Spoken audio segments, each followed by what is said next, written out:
Hello, and thank you so much for joining us. My name is Ashley Craven, and I am the Marketing Director of Griffin House.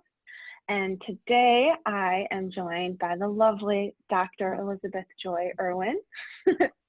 Dr. Irwin is a professor of early childhood education. She is a professor of education at Montclair State University currently, and she wrote a book that will soon be published by Griffin House. It's called The Power of Presence, A Guide to Mindfulness in Early Childhood. She has published widely in prestigious academic journals, has authored multiple books and chapters on a variety of topics.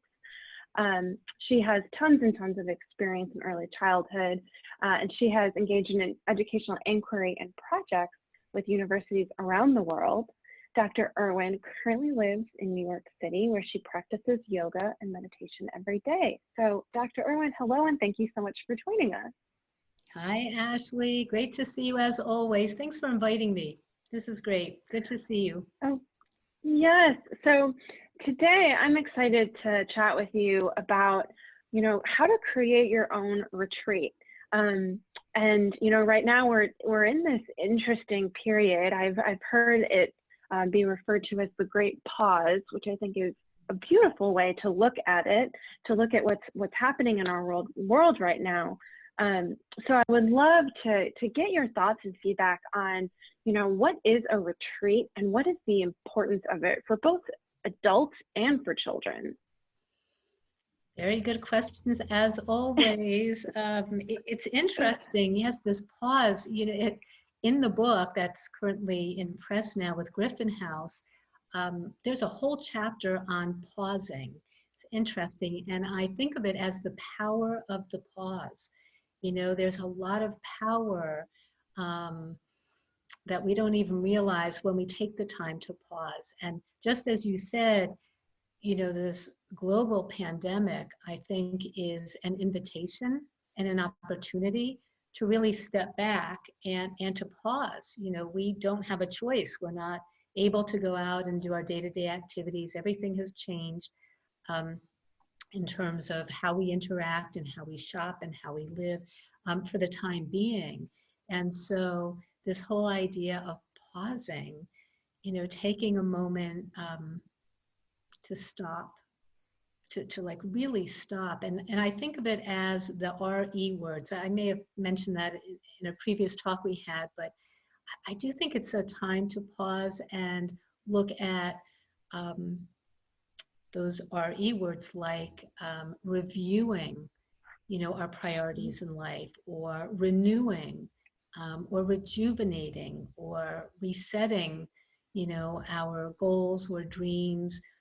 Those kinds of things. So I love the pause. So this idea of a retreat, as you were saying, I realized, it's another RE word, retreat.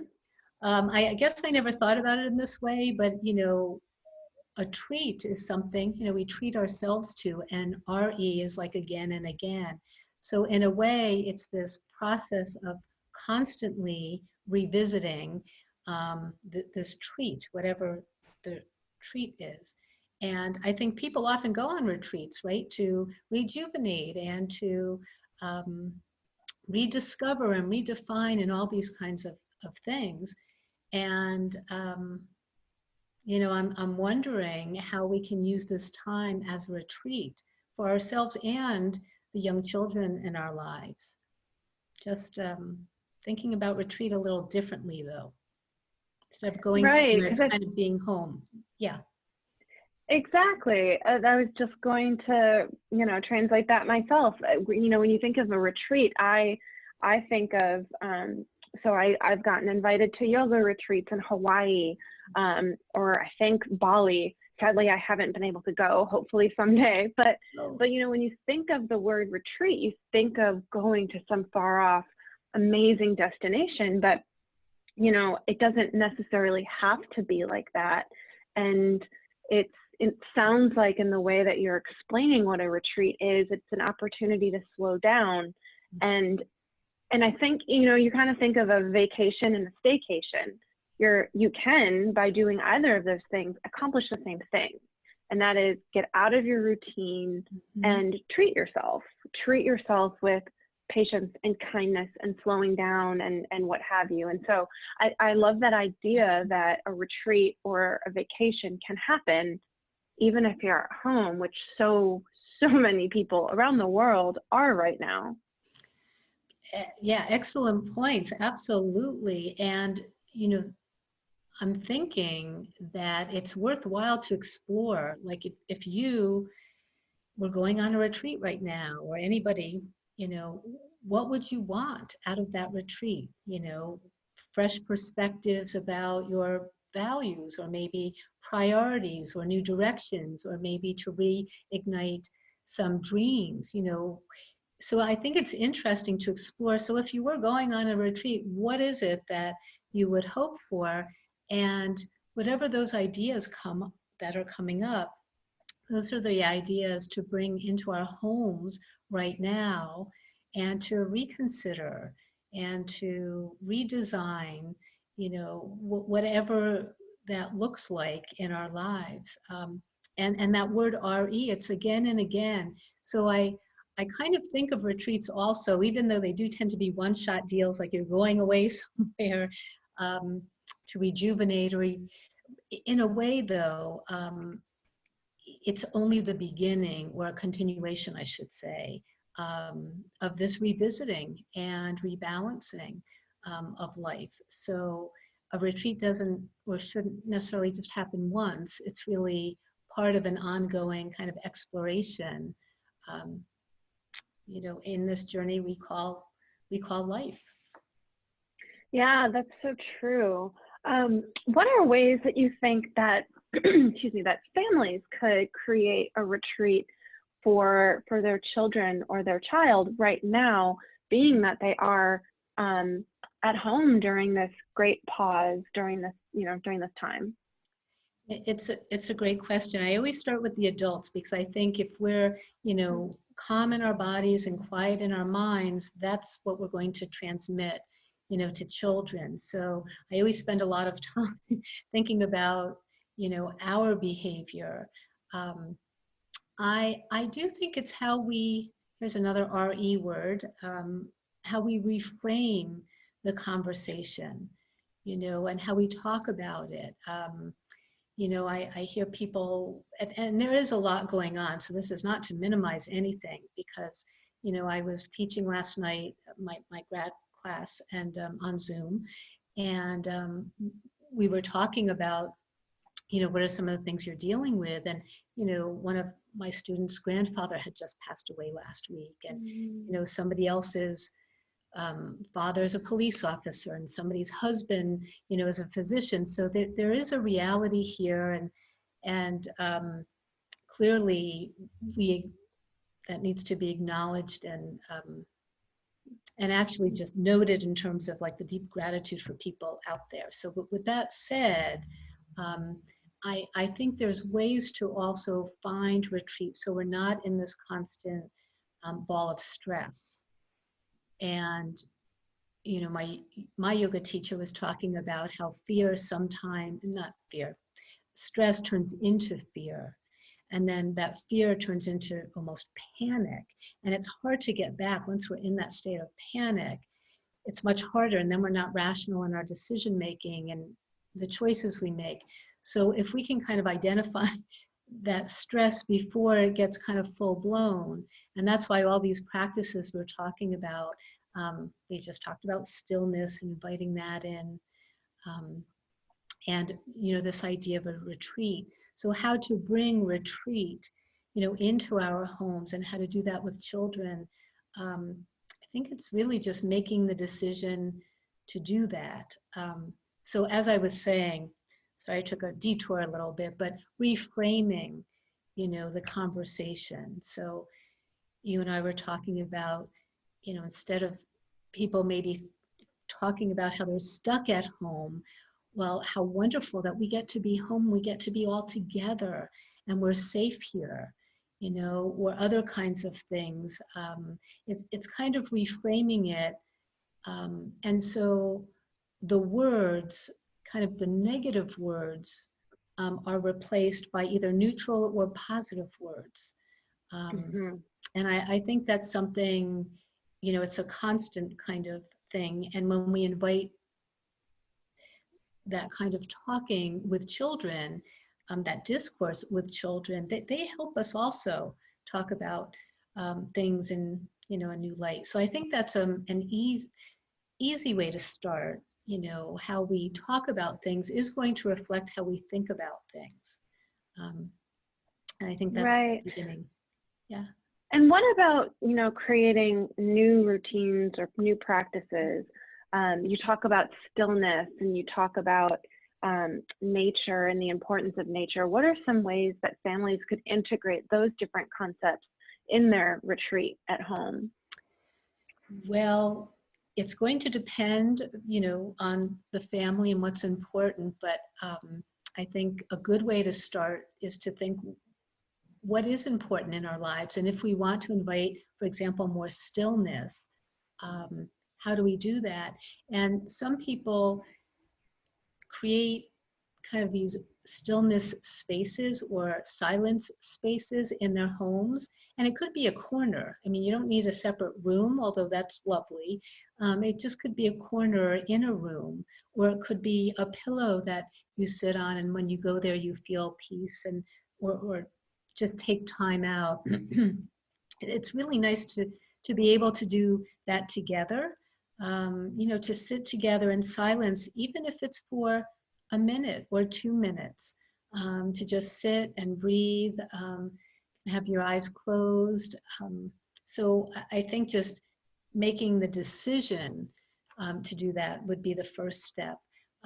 There's lots of amazing ways to do or to invite new routines, even taking a walk. We talked about this a little while ago, but taking a silence walk or taking a color walk and looking, you know, at all the yellow you might see on the walk, or especially now with spring here and just everything's blooming and blossoming. I think also, well, boy, my mind's going in so many directions because there's lots of ways, even in terms of reading stories with one another and just that idea of slowing down, um, pausing, noticing. So I think reading together and having conversations about the book and asking questions like, um, you know, how do you think that character feels? And Mm-hmm. what would you do in that situation? And you know, those kinds of things where we invite like a deeper level thinking, but it's all really related to mindfulness and noticing and those kinds of things. Um, um, so I those are, love that. sorry, those are a couple of ideas. Yeah. I'm thinking there's so many directions to go in, but that's probably a good place to be.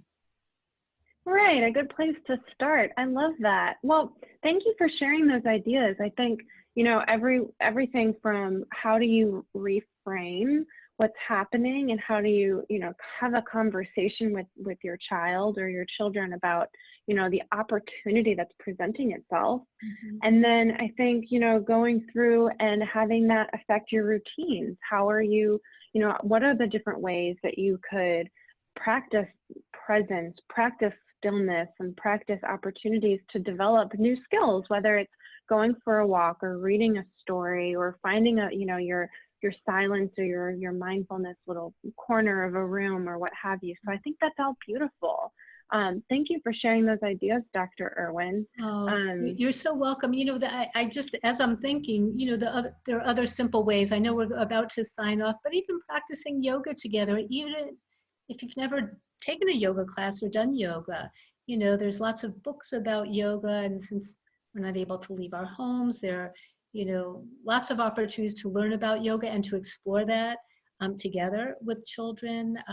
So that's kind of a fun way. And there's also like guided meditations. We can just make them up, you know, about where we're going and having kind of a slow mindfulness meditation. Maybe that's for another conversation. But yeah, there's so many ways. It's really just thinking outside the box.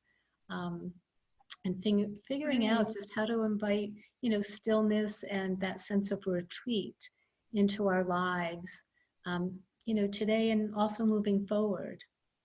So I thank you, love that. Ashley. Yeah, that's beautiful. And then one more thing, Dr. Irwin, I believe you have a retreat that you're in the process of planning. Ah. Would you like to share a little bit about that? Sure. There is a retreat. Yes, I have to say I've been probably planning it in my head for a decade. It's really like a dream come true for me.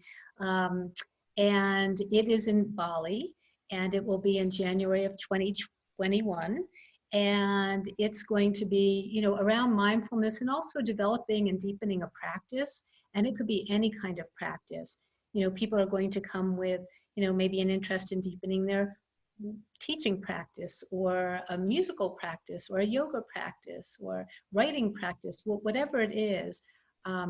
But I've partnered with the Bali Institute, and they have just taken care of every imaginable detail. It's going to be exquisite.